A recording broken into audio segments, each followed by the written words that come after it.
CRPF tradesman ಅಸ್ಪಿರೆಂಟ್ಸ್ಗೆಲ್ಲ ಜೈ ಹಿಂದ್. ಇವತ್ತಿನ ವಿಡಿಯೋದಲ್ಲಿ CRPF driver trade test ಯಾವ ತರ ಆಗುತ್ತೆ ಅನ್ನೋದ್ರ ಬಗ್ಗೆ ಕಂಪ್ಲೀಟ್ ಆಗಿ ತಿಳ್ಕೊಳ್ಳೋಣ. ಹಾಗಾಗಿ ವಿಡಿಯೋನ ಸ್ಕಿಪ್ ಮಾಡದೆ ಎಂಡ್ ವರೆಗೂ ನೋಡಿ ಗೈಸ್. ಇವಾಗ ಎಲ್ಲರೂ ಅಪ್ಲೈ ಮಾಡಿದ್ದೀರಾ, ಫಿಸಿಕಲ್ ಡೇಟ್ಗೆ ಕಾಯ್ತಾ ಇದ್ರೆ ಯಾವಾಗ ಫಿಸಿಕಲ್ ಬರುತ್ತೆ, ಯಾವಾಗ ಫಿಸಿಕಲ್ಗೆ ಡೇಟ್ ಬಿಡ್ತಾರೆ, ಅಡ್ಮಿಟ್ ಕಾರ್ಡ್ ಬಿಡ್ತಾರೆ ಅಂತ ಎಲ್ಲಾ ಕಡೆನೂ ಅದೇ ಕಮೆಂಟ್ಗಳು. ಸರ್ ಫಿಸಿಕಲ್ ಯಾವಾಗ ಆಗುತ್ತೆ, ಸರ್ CRPF ಫಿಸಿಕಲ್ ಯಾವಾಗ ಆಗುತ್ತೆ, ಯಾವ ವಿಡಿಯೋ ಹಾಕ್ಲಿ ಯೂಟ್ಯೂಬ್ ಅಲ್ಲಿ ಎಲ್ಲಾ ಕಡೆನೂ ಅದೇ ಕ್ವಶನ್ಗಳು ಬರ್ತಾ ಇದೆ. ಡ್ರೈವರ್ ಟ್ರೇಡ್ ಟೆಸ್ಟ್ ಹೇಳೋದಕ್ಕೂ ಮೊದಲು ಆ ಡೇಟ್ ಬಗ್ಗೆ ನಿಮಗೆ ಒಂದು ಕ್ಲಾರಿಟಿ ಕೊಡ್ತೀನಿ. ಏನಂತಂದ್ರೆ ಡೇಟ್ ಯಾವಾಗ ಬೇಕಾದ್ರೂ ಬರಬಹುದು, ಒಂದು ತಿಂಗಳು ಲೇಟ್ ಕೂಡ ಆಗಬಹುದು, ಈ ಆಗಸ್ಟ್ ತಿಂಗಳಲ್ಲಿ ಕೂಡ ಮಾಡಬಹುದು. ಈಗ SSC GDದು ಕೀ ಆನ್ಸರ್ ಬಿಟ್ಟಿದ್ದಾರೆ, ರಿಸಲ್ಟ್ ಬರಬೇಕು, ರಿಸಲ್ಟ್ಗೋಸ್ಕರ ವೆಯ್ಟ್ ಮಾಡ್ತಾ ಇದ್ದಾರೆ. ಆ ರಿಸಲ್ಟ್ ಬಂದ 15-20 ಒಂದು ತಿಂಗಳೊಳಗಡೆ ಅವ್ರದ್ದು ಫಿಸಿಕಲ್ ಮಾಡಬೇಕು.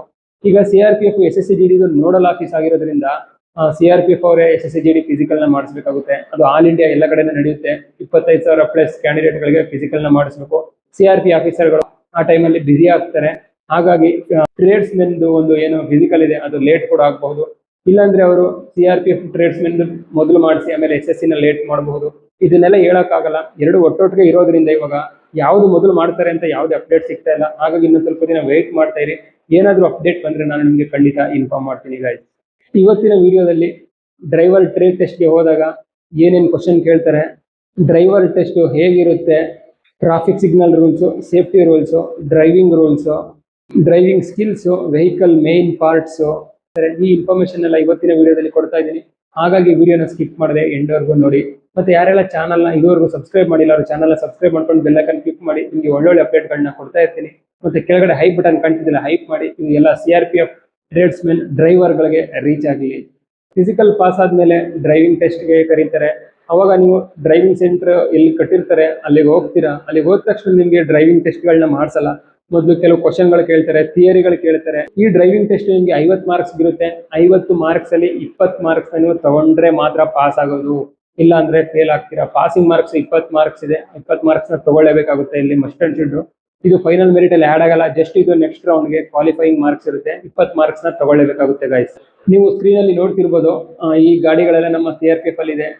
6 ವೀಲರ್ ಬಸ್ ಆಗಿರ್ಬೋದು, 4 ವೀಲರ್ ಟ್ರಕ್, 6 ವೀಲರ್ ಟ್ರಕ್, ಮತ್ತೆ ಜಿಪ್ಸಿ ಅಂತ ಹೇಳ್ತೀವಿ 4 ವೀಲರ್, ಮತ್ತೆ ಬೊಲೆರೋ, ಸ್ಕಾರ್ಪಿಯೋ, ಇದೆಲ್ಲ ಗಾಡಿಗಳು CRPF ಅಲ್ಲಿ ಇರುತ್ತೆ.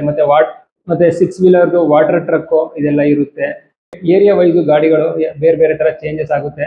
ಮೇನ್ ಆಗಿ ನಿಮ್ಗೆ 4 ವೀಲರ್ ಜಿಪ್ಸಿ ಅಂದ್ರೆ ಬೊಲೆರೋ, ಸ್ಕಾರ್ಪಿಯೋ ಅಂತೀವಲ್ಲ ಅದು, ಮತ್ತೆ 4 wheeler truck, 6 wheeler truck, 6 wheel bus, ಇದಿಷ್ಟು ಡ್ರೈವ್ ಮಾಡೋದಕ್ಕೆ ಬರಬೇಕಾಗುತ್ತೆ ಗೈಸ್.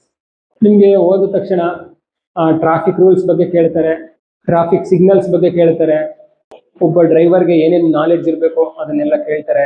ವೆಹಿಕಲ್ ಬಗ್ಗೆ ಏನ್ ನಾಲೆಡ್ಜ್ ಇದೆ, ವೆಹಿಕಲ್ ಪಾರ್ಟ್ಸ್ ಬಗ್ಗೆ ಏನ್ ನಾಲೆಡ್ಜ್ ಇದೆ ಅದನ್ನೆಲ್ಲ ಕೇಳ್ತಾರೆ. ಡ್ರೈವಿಂಗ್ ರೂಲ್ಸ್, ಓವರ್ಟೇಕ್ ಯಾವಾಗ ಮಾಡಬೇಕು ಯಾವಾಗ ಮಾಡಬಾರ್ದು, ಸೇಫ್ಟಿ, ಫಾಲೋಯಿಂಗ್ ಡಿಸ್ಟೆನ್ಸ್ ಎಷ್ಟಿರಬೇಕು, ಒಂದು ಗಾಡಿಯಿಂದ ಇನ್ನೊಂದು ಗಾಡಿ ಮಧ್ಯೆ ಎಷ್ಟು ಡಿಸ್ಟೆನ್ಸ್ ಅಲ್ಲಿ ನಾವು ಗಾಡಿನ ಡ್ರೈವ್ ಮಾಡಬೇಕು, ಸೀಟ್ ಬೆಲ್ಟ್ ಯಾಕೆ ಹಾಕ್ಬೇಕು, ಅದ್ರ ಮಹತ್ವ ಏನು, ಡ್ರೈವಿಂಗ್ ಮಾಡುವಾಗ ಫೋನ್ ನ ಬಳಸಬಹುದಾ, ಮತ್ತೆ ಡ್ರಿಂಕ್ ಅಂಡ್ ಡ್ರೈವ್ ಮಾಡಬಹುದಾ, ನೈಟ್ ಡ್ರೈವ್ ನಲ್ಲಿ ಡಿಪ್ಪರ್ ನ ಯಾವಾಗ ಬಳಸಬೇಕು ಯಾವಾಗ ಬಳಸಬಾರ್ದು, ಫಾಗ್ ನಲ್ಲಿ ಗಾಡಿನ ಹೇಗೆ ಓಡಿಸಬೇಕು, ಅಂದ್ರೆ ಬೆಳಗಿನ ಟೈಮ್ ಮತ್ತೆ ಮಳೆಗಾಲದಲ್ಲೆಲ್ಲ ಒಂಥರ ಮಂಜು ಅವರ್ಸ್ ಇರುತ್ತೆ, ರೋಡ್ ಕಾಣ್ತಿರಲ್ಲ, ಅವಾಗ ಯಾವ ತರ ಡ್ರೈವಿಂಗ್ ಮಾಡಬೇಕು, ಈ ತರ ಎಲ್ಲ ಕ್ವಶನ್ ನ ಕೇಳ್ತಾರೆ. ಅದಕ್ಕೆಲ್ಲ ನಿಮ್ಗೆ ಆನ್ಸರ್ ಗಳಿರ್ಬೇಕು, ಅದ್ರ ಬಗ್ಗೆ ಎಲ್ಲ ನಾಲೆಜ್ ಇರಬೇಕು ಗೈಸ್. ಮತ್ತೆ ವೆಹಿಕಲ್ ಸೇಫ್ಟಿ ಬಗ್ಗೆ ಕೇಳ್ತಾರೆ. ವೆಹಿಕಲ್ ನ ಡೈಲಿ ಹೇಗೆ ಚೆಕ್ ಮಾಡ್ತೀರಾ, ಟೈರ್ ಪ್ರೆಷರ್ ಎಷ್ಟಿರ್ಬೇಕು, ಅದು ಯಾಕೆ ಮುಖ್ಯ, ಟೈರ್ ಪ್ರೆಷರ್ ನ ಮೇಂಟೈನ್ ಮಾಡೋದು ಯಾಕೆ ಮುಖ್ಯ ಅಂತ ಕೇಳ್ತಾರೆ. ಬ್ರೇಕ್ ಫೇಲ್ ಆದ್ರೆ ಏನ್ ಮಾಡ್ತೀರಾ, ಎಂಜಿನ್ ಓವರ್ ಹೀಟ್ ಆದ್ರೆ ಏನ್ ಮಾಡ್ತೀರಾ, ರೇಡಿಯೇಟರ್ ಕ್ಯಾಪ್ ನ ಬಿಸಿ ಇರುವಾಗ ತೆಗಿಬಹುದಾ ಅಥವಾ ತೆಗಿಬಾರ್ದಾ, ಫೈರ್ ಎಕ್ಸ್ಟಿಂಗ್ವಿಷರ್ ನಿಮ್ ಗಾಡಿಲಿ ಯೂಸ್ ಮಾಡ್ತೀರಾ ಮಾಡಲ್ವಾ, ನಿಮ್ ಗಾಡಿಲಿ ಫಸ್ಟ್ ಏಡ್ ಬಾಕ್ಸ್ ನ ಯಾವಾಗ್ಲೂ ಇಟ್ಕೋತೀರಾ ಅಥವಾ ಅದರ ಅವಶ್ಯಕತೆ ಇಲ್ವಾ, ಈ ಕ್ವಶನ್ಗಳನ್ನೆಲ್ಲ ಸೇಫ್ಟಿ ಪ್ರಿಕಾಷನ್ ಅಲ್ಲಿ ಕೇಳ್ತಾರೆ. ನೆಕ್ಸ್ಟ್ ವೆಹಿಕಲ್ ಪಾರ್ಟ್ಸ್ ಬಗ್ಗೆನೂ ಕೇಳ್ತಾರೆ.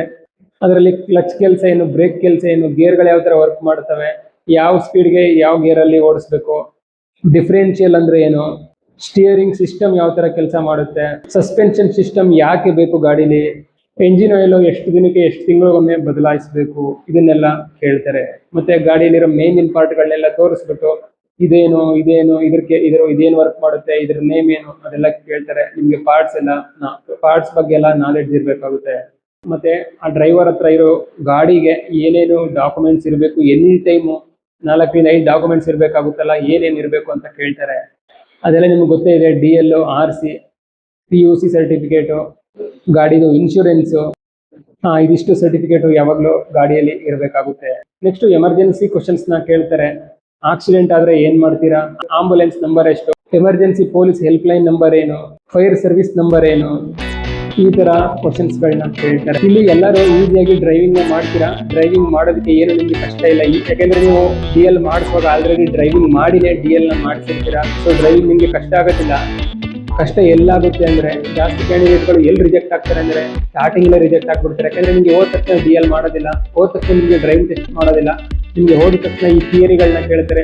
ಈ ರೂಲ್ಸ್ ಆಯ್ತು, ಈ ಸೇಫ್ಟಿ ರೂಲ್ಸ್, ಟ್ರಾಫಿಕ್ ರೂಲ್ಸ್, ಮತ್ತೆ ಡ್ರೈವಿಂಗ್ ರೂಲ್ಸ್, ಇದನ್ನೆಲ್ಲ ಕೇಳ್ತಾರೆ. ಅದರಲ್ಲಿ ನೀವು ಚೆನ್ನಾಗಿ ನಾಲೆಡ್ಜ್ನ ಇದ್ರೆ ಡ್ರೈವಿಂಗ್ ಟೆಸ್ಟ್ ಅಲ್ಲಿ ಆರಾಮಾಗಿ ಪಾಸ್ ಮಾಡಬಹುದು. Vehicle knowledge, driving skills, safety rules, traffic rules, ಮತ್ತೆ ಡ್ರೈವಿಂಗ್ ಟೆಸ್ಟು, ಇದಕ್ಕೆಲ್ಲ 10 ಮಾರ್ಕ್ಸ್ ಹಂಗೆ ಡಿವೈಡ್ ಮಾಡಿರ್ತಾರೆ. ಟೋಟಲ್ 50 ಮಾರ್ಕ್ಸ್ಗೆ.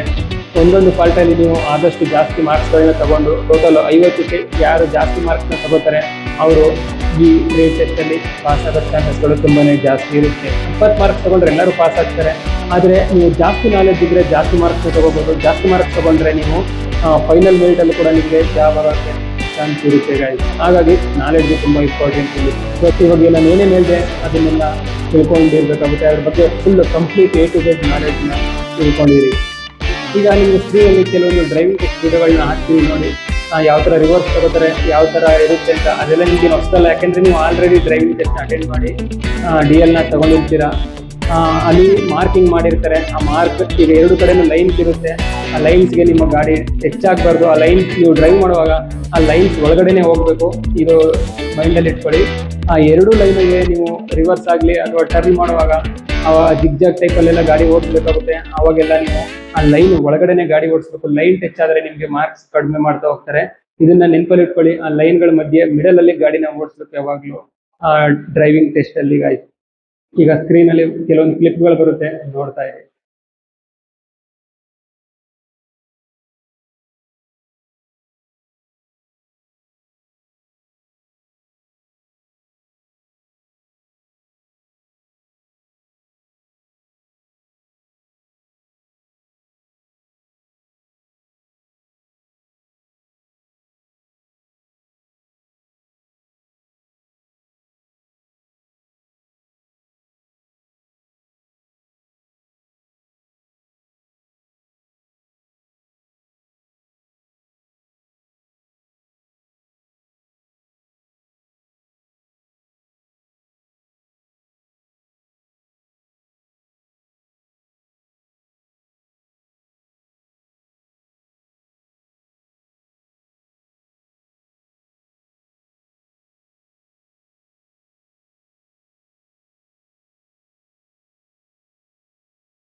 ನೋಡಿದ್ರಲ್ಲ ಗೈಸ್, ಇದಿಷ್ಟು ಇವತ್ತಿನ CRPF ಡ್ರೈವಿಂಗ್ ಟೆಸ್ಟ್ ನ ಒಂದು ಕಂಪ್ಲೀಟ್ ಇನ್ಫಾರ್ಮೇಶನ್ ಆಗಿತ್ತು. ಯಾವ ತರ ಟೆಸ್ಟ್ ಇರುತ್ತೆ, ಕ್ವಶನ್ಸ್ ಯಾವ ತರ ಕೇಳ್ತಾರೆ, ಸೇಫ್ಟಿಗಳು ಯಾವ ತರ ನಾವು ತಗೋಬೇಕು, ಏನೇನ್ ನಾಲೆಡ್ಜ್ ಇರಬೇಕು, ಮತ್ತೆ ಏನಾದ್ರು ಎಮರ್ಜೆನ್ಸಿ ಆದಾಗ police control, police help line, fire control, ಮತ್ತೆ ಫಸ್ಟ್ ಆಂಬುಲೆನ್ಸ್, ಇವ್ರದೆಲ್ಲ ನಂಬರ್ಗಳು ನಮ್ಮ ಹತ್ರ ಇರಬೇಕಾಗುತ್ತೆ.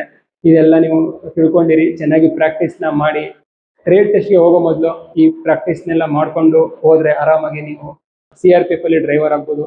ಮತ್ತೆ ನೀವು ಡ್ರೈವರ್ ಆಗಿ ಜಾಯ್ನ್ ಆದ್ಮೇಲೆ ನಿಮ್ಮ ಹೆಸರಲ್ಲೇ ಒಂದು ವೆಹಿಕಲ್ ನ ಕೊಡ್ತಾರೆ.